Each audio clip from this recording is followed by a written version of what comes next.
Thus Rudyard Kipling introduces in the story the Three Musketeers, three characters who were to reappear in many stories, and to give the name to his next collection, Soldiers Three. The characters are given in the sentence that follows: collectively, I think, but am not certain, they are the worst men in the regiment so far as genial blackguardism goes, that is, they are trouble to authority, and always on the lookout for petty gain. But Kipling is at pains never to suggest that they are evil or immoral. They are representative of the admiration he has for the British Army, which he never sought to idealise as in any way perfect, as in the poems collected in Barrack-Room Ballads, and also show his interest in and respect for the uneducated classes. Kipling has great respect for the independence of mind, initiative and common sense of the three, and the cunning. The three are distinguished by their accents, and by Kipling's skillful use of standard stereotyping. If money is to be discussed, it will be done by Learoyd, the caricature Yorkshireman always careful with brass.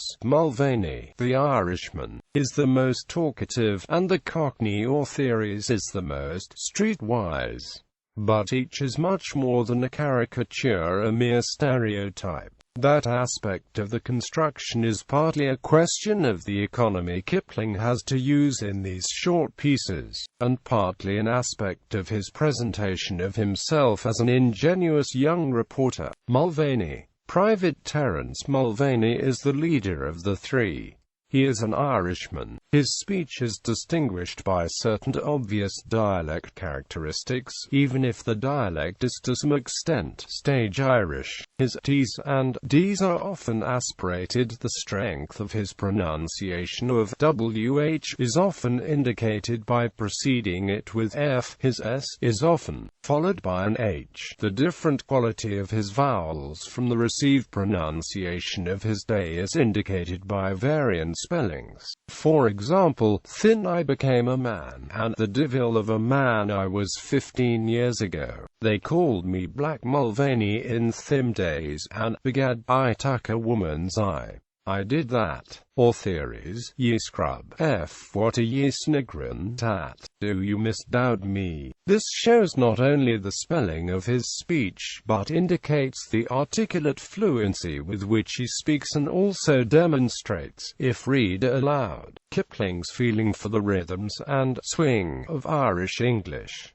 It also has the word misdoubt, which is more local than standard English. Mulvaney is also representative of the stereotypical Irishman in that he drinks, and has lost all his good conduct pay and badges, but he is less typical in that he is an exemplary soldier in what he thinks is important. He may be regularly confined to barracks for his misdemeanors. He thinks this is fair enough, but he supports army traditions and resents some cruel bad treatment by the colonel in The God from the Machine Me that have saved the reputation of a 10 times better man than him. Even though Mulvaney gets into some fairly farcical adventures, and speaks in a broad Irish dialect, in the bulk of the stories Kipling portrays him seriously, as a veteran private of the line who knows the duty of his superior officer and does it at the salute. He is both the backbone of the British Army, and also a tragic hero whose only son died in childbirth and who has nothing to show for his decades of service other than the love of his wife, the devoted Dinah Shadd. Many of Mulvaney's stories are contradictory in nature, reflecting his divided view of himself. Good cause has the remnant to know me for the best soldier in it.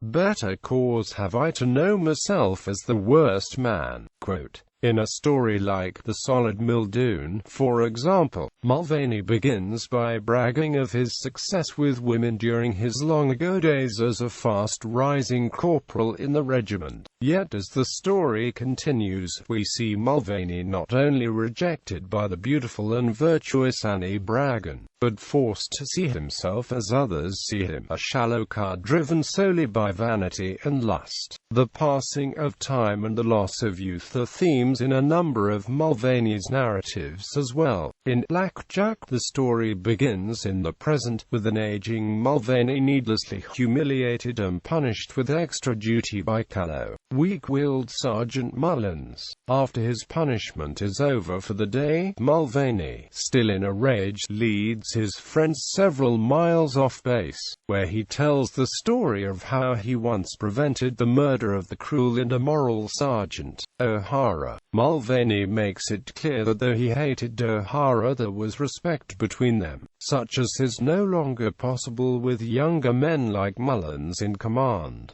He was the tallest man in the regiment. Ortheris. According to John McGivering, in many ways Ortheris is the odd man out in the trio of British soldiers. Mulvaney refers to him as Little Man, and he appears to be younger as well as smaller than tough Irish Mulvaney and hulking Yorkshireman Learoyd. Unlike his comrades, Ortheris is a superb rifle shot and in combat relies on marksmanship rather than brute strength. He is no coward. However, in the story His Private Honor, Ortheris actually challenges an officer who has accidentally struck him to a fist fight, and inflicts considerable damage even though he is ultimately knocked out. Ortheris is the only member of the Soldiers Three who expresses a desire to rise in society, perhaps because he is the product of a modern big city, London, and has a skilled trade as a taxidermist. Learoyd. Learoyd is a slow-moving, slow-talking, but deeply loyal and quietly sympathetic Yorkshireman, while Ortheris sometimes mocks his slow speech and Northern English dialect. Mulvaney shows him enormous respect. A born listener, just as Mulvaney is a born talker, he serves as a silent background in most of the Soldiers Three stories.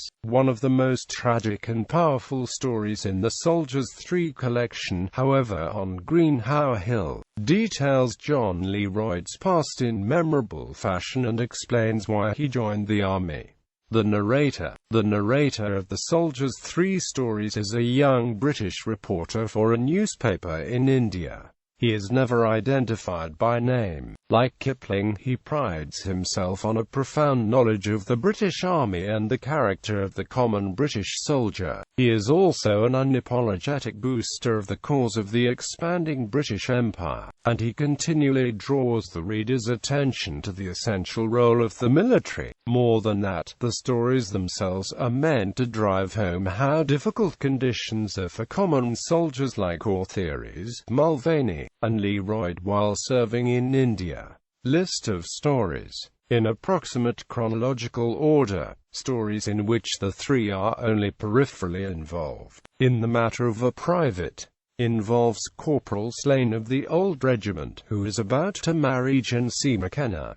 Garm, a hostage. The narrator looks after a dog belonging to a soldier and seeks the advice of another soldier. Neither soldier is named. Ortheris features mainly at the start and the end, and Mulvaney features once very briefly. Opinions of others. Terence Mulvaney the Irishman, John Learoyd from Yorkshire, and the London Cockney, Stanley Ortheris. Kipling's own persona.